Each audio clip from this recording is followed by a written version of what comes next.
Hello बच्चों, आज हम लोग समांतर श्रेणी के एक्सरसाइज 5.1 का एग्जाम्पल 2 लगाएंगे।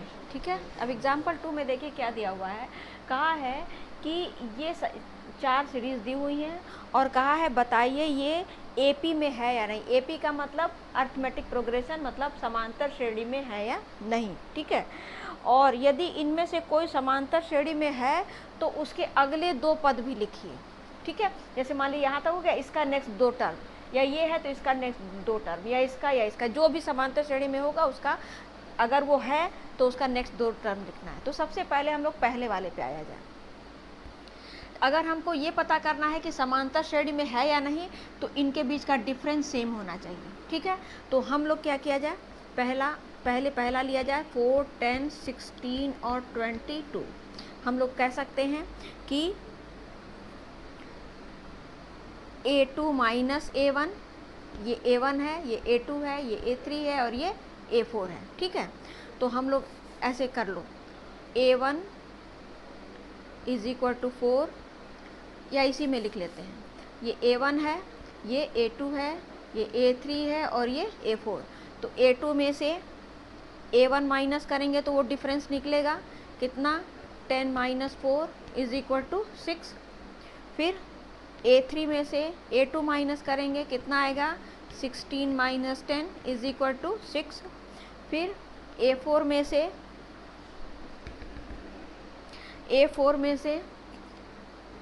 A3 माइनस करेंगे, यानी 22 में से 16 इज इक्वल टू कितना आ जाएगा, 6।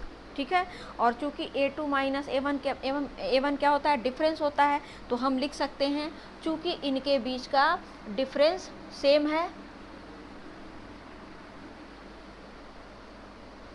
चूंकि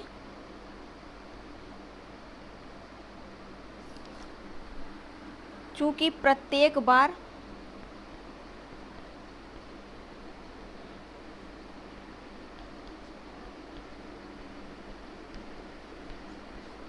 अंतर समान आता है,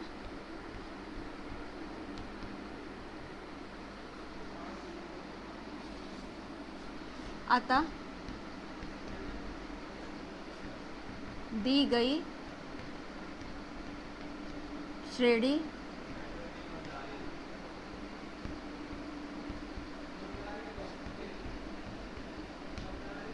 समांतर श्रेणी है। आई बात समझ में। अब कहा है कि अगर ये समांतर श्रेणी में है तो इसका अगला 2 टर्म लिखिए। तो ये टर्म लास्ट क्या है, 22 है, और अगला टर्म क्या होगा, 1 2 3 4, पांचवा टर्म, पांचवा पद क्या हो जाएगा, इनके बीच का डिफरेंस कितना है, 6, यानी 22 में 6 प्लस कर देंगे तो क्या हो जाएगा, 28। और छठवां पद क्या हो जाएगा, 28 में फिर 6 प्लस कर देंगे तो 34। आई बात समझ में, यानी इसका नेक्स्ट 28 होगा और क्या हो जाएगा, 34। क्यों, क्योंकि देखो इसमें 4 में 6 जोड़ेंगे 10 आएगा, 10 में 6 जोड़ेंगे 16 आएगा, 16 में 6 जोड़ेंगे 22 आएगा, 22 में 6 जोड़ेंगे 28 आएगा, और 28 में 6 जोड़ेंगे तो 34 आ जाएगा। इनका डिफरेंस क्योंकि सेम है। ठीक है, अब हम लोग नेक्स्ट पे आते हैं, सेकंड पार्ट। सेकंड पार्ट क्या है, 1 minus 1 minus 3 minus 5 dash dash dash dash dash का मतलब होता है कि इसके आगे तक चलता चला जाएगा ये। ठीक है, अब हम लोग इसको लिख सकते हैं A1 A2 A3 A4। तो डिफरेंस हो जाएगा A2 minus A1 is equal to -1, है ना। A2 कितना है, -1, और माइनस A1 कितना है, 1, is equal to -1 is equal to -2। फिर A3 minus A2 is equal to A3 कितना है, -3, माइनस A2 कितना है, -1 इज इक्वल टू -3, और ये minus minus plus 1 is equal to -2। फिर A4 माइनस A3 करके देख लिया जाए, A4 कितना है -5 minus -3 is equal to -5 + 3 is equal to -2। यानी प्रत्येक बार डिफरेंस कितना आ रहा है -2 आ रहा है। आई बात समझ में? तो लिखेंगे, इसको मिटा देते हैं अब हम।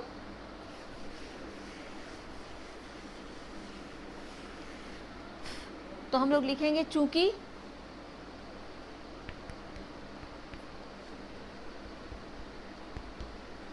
प्रत्येक बार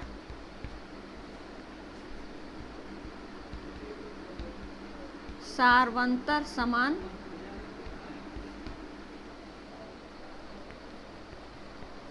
अर्थात -2 आता है,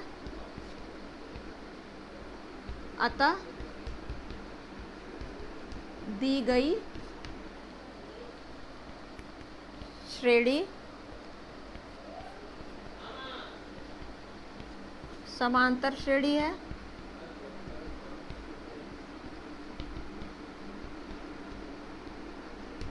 ठीक है। अब अगर ये समांतर श्रेणी है तो इसका अगला स्टेप अगला टर्म निकालना है। तो 1 2 3 4, इसमें भी पांचवा पद निकालना है। तो पांचवा पद इज इक्वल टू क्या करेंगे, ये -5 है, -5 में डिफरेंस कितना है -2, इसको जोड़ देंगे, कितना हो जाएगा -7। और छठवां पद अगर निकालना है तो छठवां पद है तो पांचवा पद कितना है -7, -7 में डिफरेंस कितना है -2, जोड़ देंगे तो -9। यानी इसका अगला टर्म हो जाएगा -7 और उसका अगला टर्म हो जाएगा -9। आई बात समझ में? तो ये हो गया दूसरे का। क्लियर हुआ? अब हम लोग थर्ड वाला देखा जाए।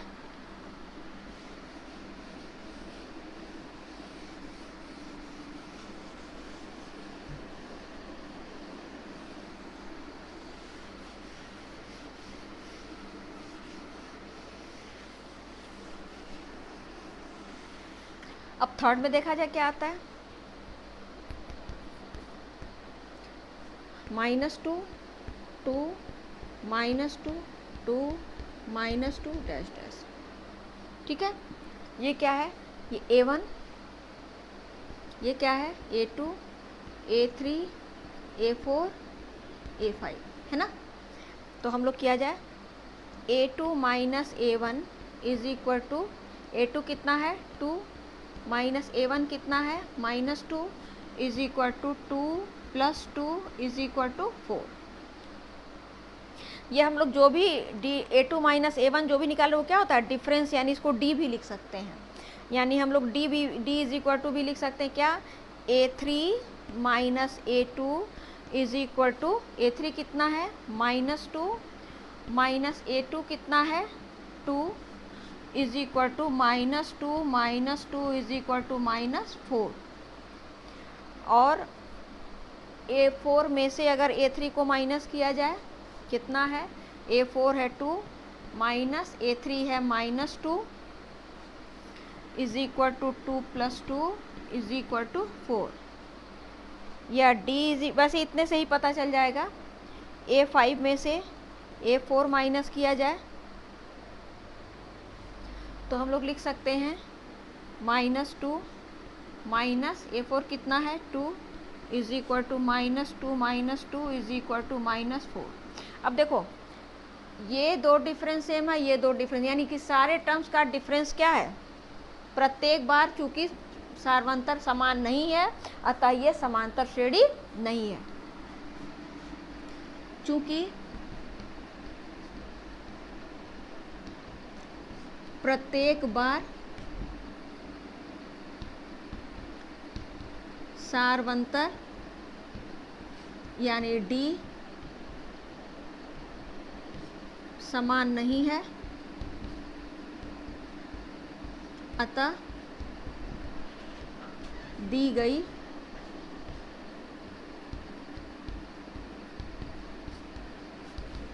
AP में नहीं है। एपी का मतलब समांतर श्रेणी में नहीं है। क्लियर हुआ? अब इसी तरीके से हम लोग ये वाला भी देखेंगे, फोर्थ वाला। फोर्थ वाले में देखिए क्या है,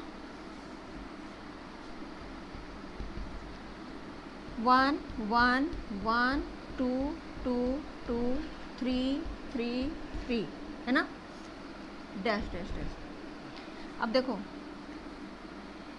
डायरेक्ट लिख रहे हैं, d is equal to a2 minus a1 is equal to 1 minus 1 is equal to 0, d is equal to a3 minus a2, ये a1 है, ये a2 है, ये a3 है, तो a3 minus a2 is equal to 0, फिर d is equal to a4 minus a3, ये a4 है, यानी कि 2 माइनस a3 कितना है 1 इज इक्वल टू 1। अब यहाँ पर d is equal to a5 minus a4 is equal to 2 minus 2 is equal to 0। अब देखो यहाँ पे क्या है कि डिफरेंस इसका सेम नहीं है, इन कुछ का डिफरेंस 0 आ रहा है और इसके आगे भी करेंगे तो कुछ का 0 आएगा, फिर कुछ का 1 आएगा, तो डिफरेंस चूंकि सेम नहीं है, 0 आ रहा है 1 आ रहा है, अगर सबका डिफरेंस सेम होता तो ये समांतर श्रेणी में होता, अगर मान लो सबका डिफरेंस 0 होता तो भी वो समांतर श्रेणी में होता, लेकिन इसमें किसी का डिफरेंस 0 आ रहा है, किसी का डिफरेंस 1 आ रहा है, यानी कि जो सार्वंतर है यानी d का मान जो है चूंकि समान नहीं है, इसलिए ये इसी तरह लिखेंगे, चूंकि प्रत्येक बार सार्वंतर समान नहीं है, इसमें भी सेम यही चीज़ लिखेंगे, चूंकि प्रत्येक बार सार्वंतर समान नहीं है अतः दी गई श्रेणी समांतर श्रेणी नहीं है, यानी एपी में नहीं है। क्लियर हुआ? अगर मान लीजिए इसके बाद आप ये सारी चीजें, यही चीज यहाँ पे उतार दिया जाएगा, क्लियर हुआ? तो ये भी आपका हो जाएगा। अब हम लोग एक चीज और देखें,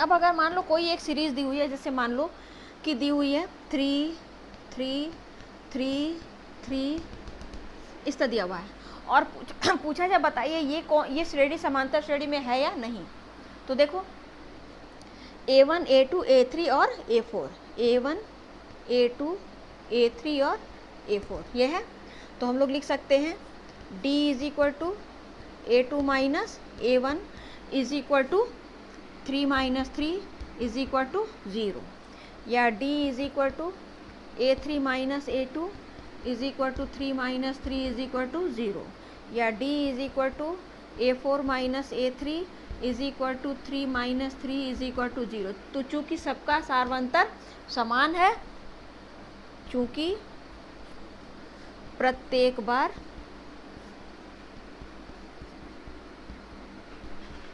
सार्वंतर समान है अतः दी गई श्रेणी एपी में है। एपी का मतलब समांतर श्रेणी में है। ठीक है, अब हम लोग एक्सरसाइज के कुछ क्वेश्चंस लगाते हैं।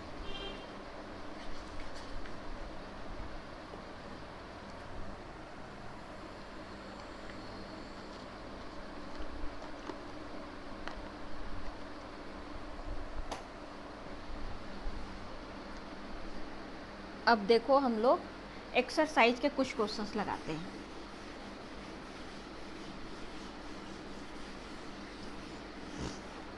जैसे एक्सरसाइज में इसमें दिया हुआ है, एक्सरसाइज का क्वेश्चन नंबर 1 ही दिया हुआ है, 5.1 का 1 पहले का पहला कहा है प्रत्येक किलोमीटर के बाद टैक्सी का किराया, जबकि प्रथम कहा है कि निम्नलिखित स्थितियों में से किन स्थितियों से में संबद्ध संख्याओं की सूची एपी है और क्यों।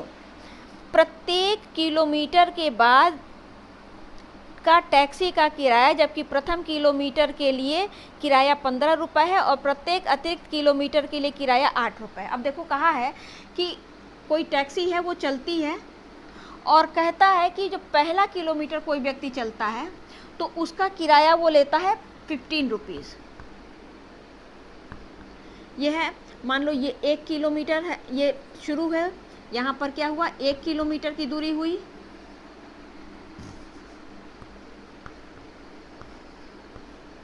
ठीक है, ये 1 किलोमीटर, 1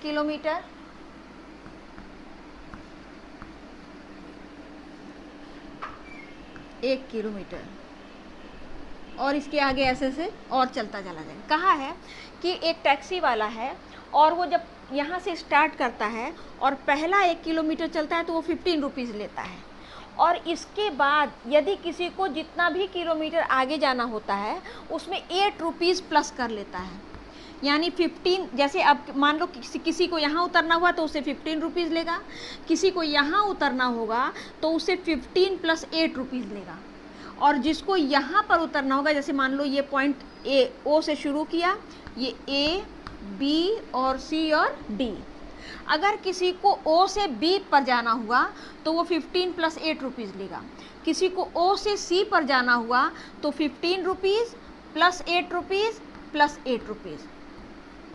आई बात समझ में।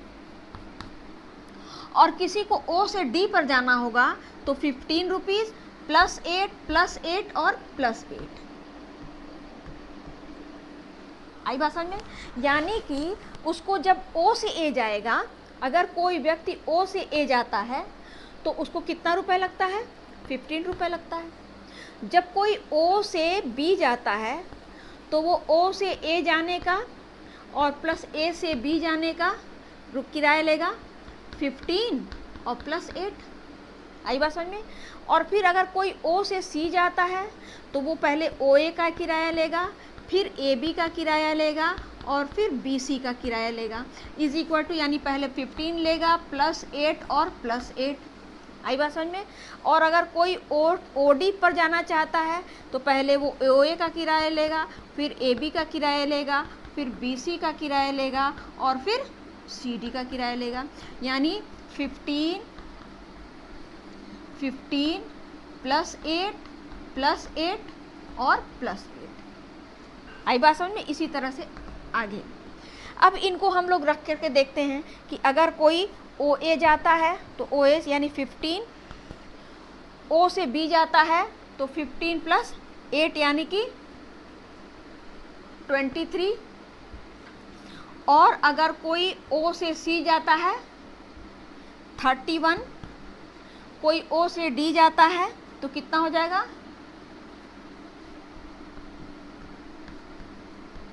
39। आई बात समझ में। इसी तरह से यानी कोई ओ से ए जाएगा तो वो 15 रुपीज़ किराया देगा, ओ से बी जाएगा तो 23 रुपीज़ किराया देगा, ओ से सी जाएगा तो 31 रुपीज़ किराया देगा, ओ से डी जाएगा तो 39 रुपीज़ किराया देगा।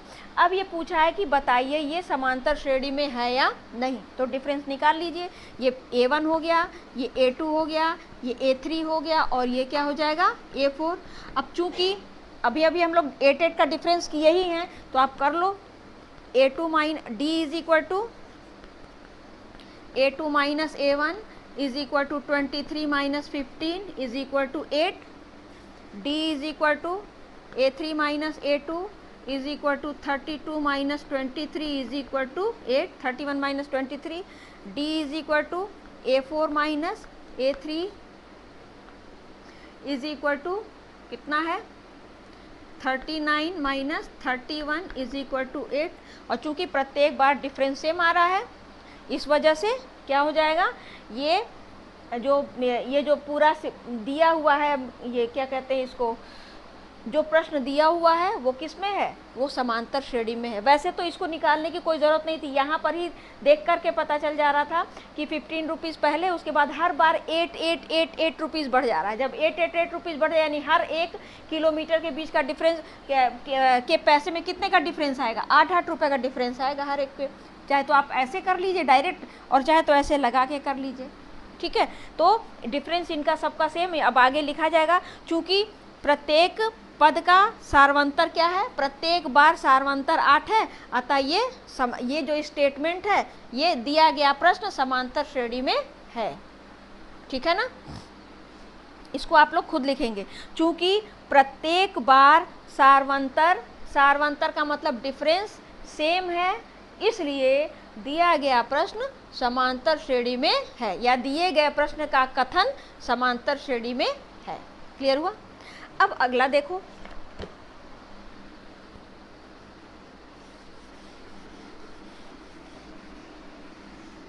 यहां पर हम लिख देते हैं, चूंकि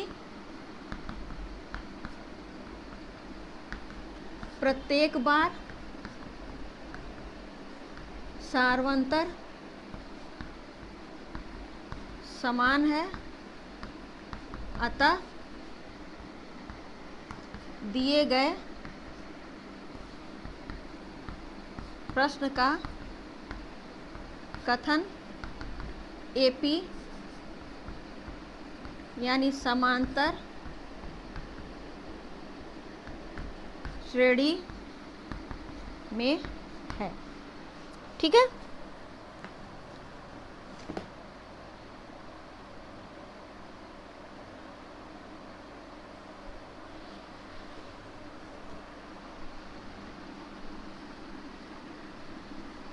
अब अगला,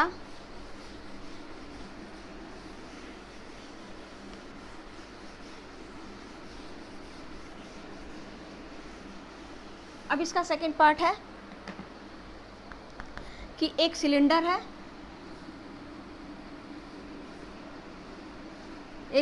है, उसमें हवा भरी हुई है, और एक इसमें पंप से खींचा जाता है, इसकी हवा अंदर से खींची जाती है, और हर बार इसके अंदर से वायु निकालने वाला जो पंप है वो उसमें जितनी हवा बचती है उसका 1/4 बाहर निकालता है। मान लो कि पहली बार इसकी हवा पूरी भरी है, किसी भी पूरे चीज़ को 1 कहते हैं। जैसे अगर मान लो सेब है, अगर पूरा सेब है तो इसको कहेंगे एक सेब। अगर एक मकान है तो उसको कहेंगे एक घर। एक ज़मीन है तो उसको कहेंगे एक ज़मीन। इसमें अगर कई पार्ट करेंगे तो वो अलग अलग एक ज़मीन हो जाएगी। आई बात समझ। तो कोई भी पूरी चीज़ को एक कहते हैं, यानी कि अगर ये सिलेंडर भरा हुआ है तो इसमें पूरे गैस की मात्रा क्या हो गया, 1। तो पहला बार हो जाएगा A1 क्या हो जाएगा, 1, ठीक। अब उसके बाद कहा है कि प्रत्येक बार, यानी पहले उसमें हवा पूरी भरी थी, यानी पूरा एक भाग पूरा भरा, पूरा भाग भरा हुआ था। अब अगली बार जो है पंप लगाया, और पंप जितना गैस इसमें है उसका 1/4 निकाल देता है। तो A2 में कितना बचेगा, 1 था, उसमें से 1/4 निकाल दिया तो 3/4 ये शेष बच गया। यानी कि अब पहले उसमें पूरा पूरा भाग हवा भरी थी, अब 1/4 भाग वो पंप निकाल दिया, तो अब केवल 3/4 भाग हवा भरी है। अब A3 क्या हो जाएगा, 3/4 भाग हवा भरी थी, उसमें से फिर इसका 1/4 भाग पंप निकाल देगा, तो कितना आ जाएगा, 2/4 यानी 1/2 भाग आ जाएगा। फिर अगली बार उसमें हवा कितनी है, 1/2 भाग हवा है, और फिर पंप क्या कर रहा है, जितनी शेष हवा बच रही है उसका 1/4 फिर निकाल दे रहा है। तो कितना हो जाएगा, ये हो जाएगा आपका 1/4 फिर बच जाएगा, ठीक है। अब A5 है, हवा कितनी है 1/4, फिर उसमें से अगर पंप से निकाल दिया जा रहा है तो 1/4 फिर निकल जा रही है हवा, कितनी बची, 0, यानी हवा उसमें 0 बच गया। अब ये पूछा है कि बताइए प्रत्येक बार शेष हवा का 1/4 भाग बाहर निकाल देता है, तो बताइए कि ये कथन जो है, ये जो कथन का वो दिया हुआ है क्या कहते हैं, इस कथन की जो इस कथन से संबंधित जो संख्याओं की सूची दी हुई है ये समांतर श्रेणी में है या नहीं। तो देखा जाए 1, 3/4, 1/2, 1/4 और 0। अब करके देखो, D is equal to A2 minus A1 is equal to 3/4 minus 1 is equal to कितना हो जाएगा, -1/4। D is equal to A3/A2 is equal to 1/2 minus 3/4 is equal to आपका हो जाएगा -1/4। और D is equal to A4 minus A3, A4 minus A3 is equal to 1/4 minus 1/2 is equal to -1/4। या D is equal to A5 minus A4 is equal to 0 minus 1/4 is equal to -1/4। तो चूंकि हर बार difference क्या है, same है, चूंकि हर बार दिए गए कथन से संबंधित संख्याओं की सूची यहाँ पर अब लिखा जाए, चूंकि दिए गए कथन के संख्याओं की सूची का सारवंतर प्रत्येक बार समान है, अतः संख्याओं की सूची AP यानी समांतर